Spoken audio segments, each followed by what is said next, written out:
দাদা আপনি সামনেটা দেখেন না, ভোগ ওঠান লেখাটা সামনেটা একটু লেখাটা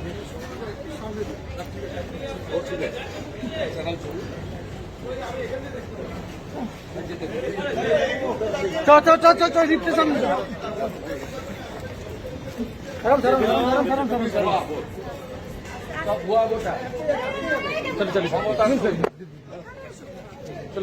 প্লিজ স্যার প্লিজ।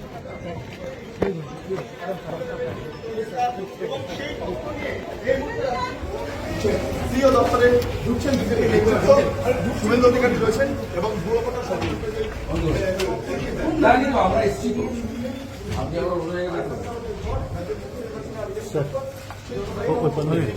বেরিয়ে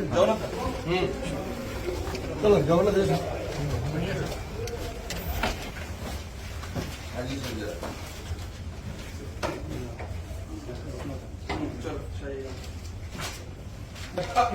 ষোলো লক্ষ ডবল এন্ট্রি।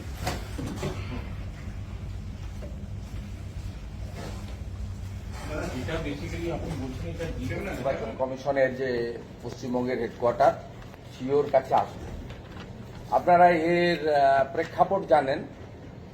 আমরা সম্ভবত 1 মাস বা একটু বেশি আগে আমরা এই টিমই আজকে শুধু অ্যাডিশনাল আমাদের রাজ্য ল সেলের কনভেনার সহ কয়েকজন লয়ার আমাদের সঙ্গে যুক্ত হয়েছেন হাইকোর্টের ল সঙ্গে নিয়ে 17 জন মতো ভোটারকে সঙ্গে নিয়ে, যারা ভারতীয় জনতা পার্টির পদাধিকারী, জেলার ভাইস প্রেসিডেন্ট সহ মধু কুমার সহ অনেক আছে। সেদিন আমরা বলে গেছিলাম যে পশ্চিমবঙ্গে ভোটার তালিকাতে এক শ্রেণীর বিডিওদেরকে ব্যবহার করে জেলা শাসকদের মদতে এক শ্রেণী, সকলে নয়, এবং আইপ্যাক এবং বিএসকের সঙ্গে যারা যুক্ত তৃণমূলের ক্যাডার ব্যাপক 2 নম্বরই করেছে। গত 22শে জানুয়ারি পবিত্র রাম মন্দির উদ্বোধনের দিন, ঐতিহাসিক দিন, সেই দিন চূড়ান্ত ভোটার তালিকা প্রকাশ করেন ভারতের নির্বাচন কমিশন। সেই ভোটার তালিকা আমরা 4-5 দিন পরে পাই এবং আমাদের গত 3-4 সপ্তাহ অ্যানালাইসিস করতে, কারণ আমাদের তো সরকারি মেশিনারি নেই, পার্টির লোকজন এবং পার্টির যারা পদাধিকারী আছেন তাদেরকে দিয়ে আমরা মনিটরিং করার পরে আমরা আজকে সিওর কাছে ফলস ভোটার 42টা লোকসভা কেন্দ্রে 16,91,132 জনের ডকুমেন্ট তথ্য দিয়ে গেলাম। এটা মূলত ডবল এন্ট্রি, মৃত ভোটার, এই কেসগুলোর ক্ষেত্রেই বেশি হয়েছে এবং ডবল এন্ট্রিটাই হচ্ছে ম্যাক্সিমাম। এবং এই ডবল এন্ট্রি থাকার কারণটা হচ্ছে যাতে সকালবেলা একটা বুথে ভোট দিয়ে হাতে কেমিক্যাল লাগিয়ে তুলে দিয়ে, বা না তুলেও তো হয়, তৃণমূল হলে তো কালি লাগা, একটা আঙুলে লাগলে আরেকটা আঙুলে লাগিয়ে দেওয়া যায়, শাহজাহানরা সর্বত্র বিরাজমান, তারা যাতে দুটো করে ভোট দিতে পারে। এবং এমন এমন উদাহরণ আমরা দিয়েছি, 5 পেজ, 6 পেজ, 8 পেজ, পেজে হবে ইলেকশন কমিশন জানে, এটা আমাদের সাবজেক্ট নয়। আমরা তো 42টাতে 42 পেজেই চাই, কিন্তু আমরা দেখেছি বিভিন্ন পেজে, ধরুন ঝাড়গ্রামে যেদিন ভোট হচ্ছে সেখানে ভোট দিয়ে আবার অন্যদিন ঘাটাল বা তমলুকে সেই ভোটার অন্য পেজে এসে ভোট দিচ্ছে। এই জন্য এই মেকানিজমটা মমতা ব্যানার্জি করে রেখেছেন। আমরা এটা চুরিটাকে ধরেছি, কারণ আমরা ভোটার তালিকাটাকে পরিষ্কার এবং পরিচ্ছন্ন চাই।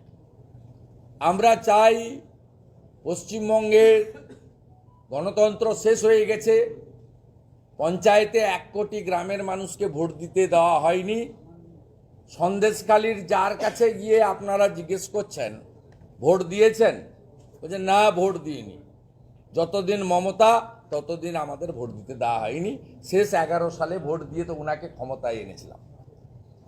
এই 16,91,132 ভোটারের ডকুমেন্ট আমরা নিয়ে এলাম, দিয়ে গেলাম। এতে name, father name, age same আছে 16,79,645, এপিক সেম আছে 11,487।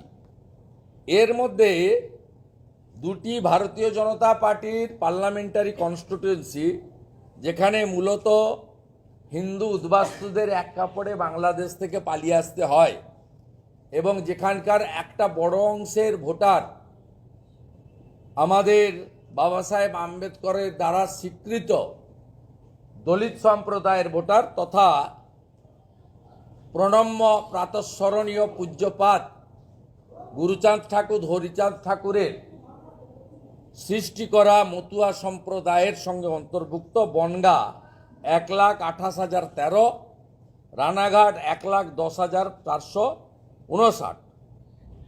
এই হচ্ছে চিত্র।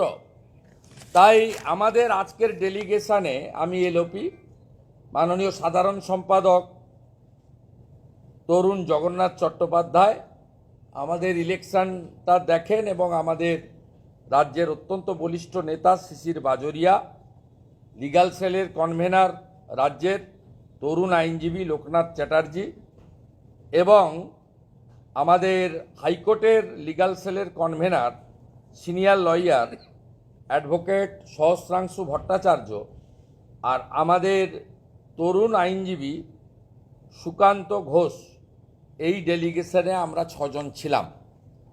এই দাবি আমরা করেছি। উনি আমাদের কাছে 10 দিন টাইম চেয়েছেন এবং আমাদের পক্ষ থেকে মাননীয় জগন্নাথ চট্টোপাধ্যায় স্পেসিফিক একটা উনাকে পয়েন্ট বলেছেন, যেটা হচ্ছে একই দিনে এআরও অর্থাৎ ম্যাজিস্ট্রেটদের পক্ষ থেকে বিডিও বা তার কোনো অধস্তন senior UD officer, upper division clerk বা অফিসার, তারা যেন একদিনে হিয়ারিং ডেকে এর নিষ্পত্তি করেন এবং নির্বাচন ঘোষণা হলে, নমিনেশন স্টার্ট হলে যে ফাইনাল ভোটার লিস্ট আসবে সেখানে এটা ডিলিটেড বলে স্ট্যাম্প লাগানো থাকে। এটা আমরা দাবি করেছি, কিন্তু আমরা